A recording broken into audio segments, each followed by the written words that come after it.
हल्का assembly jubilee hills के Erragadda division में बीआरएस पार्टी की जानिब से कैंपेनिंग की गई। कृष्णा राव एमएलए की हिदायत पर एरागड्डा डिवीजन के गलियों और मोहल्लों में जुबली हिल्स हल्का असेंबली से मागंटी सुनीता को भारी अक्सरियत से वोट देकर उन्हें कामयाब बनाने की अपील की गई है। इस मौके पर इंचार्ज एमएलए पल्ला राजेश्वर रेड्डी, कॉर्पोरेटर सबिया बेगम के अलावा तमाम बीआरएस कायदीन भी मौजूद थे। बीआरएस कायदीन ने बारिश के बावजूद भी कैंपेनिंग जारी रखते हुए मागंटी सुनीता को वोट देने की आवाम से पुरजोर अपील की है। इस मौके पर कॉर्पोरेटर सबिया बेगम ने मीडिया से बात करते हुए तमाम तफसीलात से वाकिफ करवाया। इस दौरान HYC सलमान ने भी उसी मुकाम पर एक पब्लिक मीटिंग मुनक़द करके मीडिया से बात की। जुबली हिल्स कॉन्स्टिट्यूंसी के एर्रागड्डा डिवीज़न में डोर टू डोर कैंपेन चल रहा है।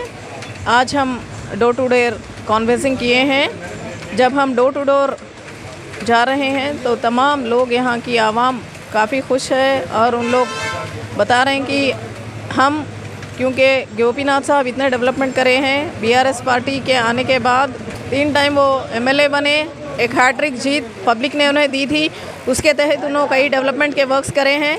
आज हम जब डोर टू डोर जा रहे हैं, हर एक आवाम भी काफ़ी खुश है और उन लोग बता रहे हैं कि हम बीआरएस को ही वोट देते, क्योंकि केसीआर साहब की सदारत में काफ़ी बेहतरीन स्कीम्स थे जो पब्लिक के लिए काफ़ी फ़ायदेमंद रही। और उसी के साथ साथ जो हैदराबाद में जो डेवलपमेंट हुआ पूरे GHMC लिमिट्स में, KTR के साथ वो काफ़ी खुश हैं। पब्लिक जब हमारी तेलंगाना रियासत में अलग हुई थी तब केसीआर साहब सदारत में पूरा डेवलपमेंट इस तरह से इस कदर हुआ है कि तेलंगाना रियासत का अव्वल दर्जे पे नाम था।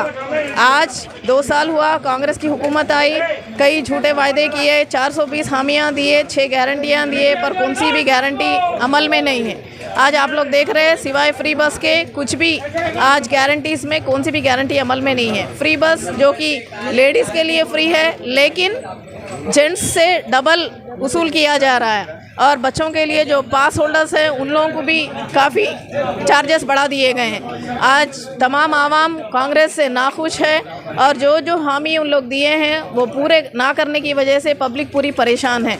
आज हर कोई आवाम सिर्फ़ और सिर्फ बीआरएस की तरफ वो देख रहे हैं और 11 तारीख को जो होने वाला बाई इलेक्शन में कार के निशान पे वोट देने के लिए वो तैयार है।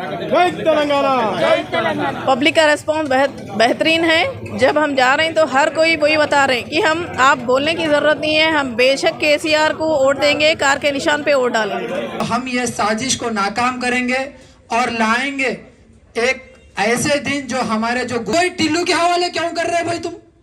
फिर यहाँ गलियों में आके पूरा बोल रहे कांग्रेस को वोट दो, कांग्रेस को वोट दो। क्यों देना भाई कांग्रेस को वोट? रेड्डी साहब का और उन्हीं के साथ साथ HYC सलमान साहब का, जो कि हाल ही में बीआरएस पार्टी में तशरीफ़ लाए KTR साहब के समक्ष में, उन्हीं का और उनके तमाम यहाँ पर मौजूद हमारे आदर्श रेड्डी साहब का और तमाम बीआरएस पार्टी के कायदीन और हमारे राजेश्वर रेड्डी अन्ना के साथ जो भी कैडर आया हुआ है, तमाम उन कायदीन हमारे अल्लाहपुर डिवीज़न से भी तशरीफ़ लाए बीआरएस पार्टी के कार्यकर्ताओं का और यहाँ नसीम खातून का और यहाँ तशरीफ़ फरमा हर एक खातून का मैं तहे दिल से शुक्रिया अदा करती हूँ कि आप सब लोग यहाँ पर तशरीफ़ लाए हैं। आप सबको तो मालूम है कि ये बाई इलेक्शन आया हुआ है। बहुत अफसोस की बात है कि इस जुबली हिल्स कॉन्स्टिट्यूंसी में जो कि गोपीनाथ साहब ने जो 2 बार हैट्रिक जीत जो हासिल करे, तीसरी बार भी उन्होंने एक हैट्रिक अच्छी जीत के साथ उन्होंने आगे आए थे, लेकिन किस्मत ख़राब हमारी कि उनका अचानक से तबीयत ख़राब होने की वजह से उनका इंतकाल होना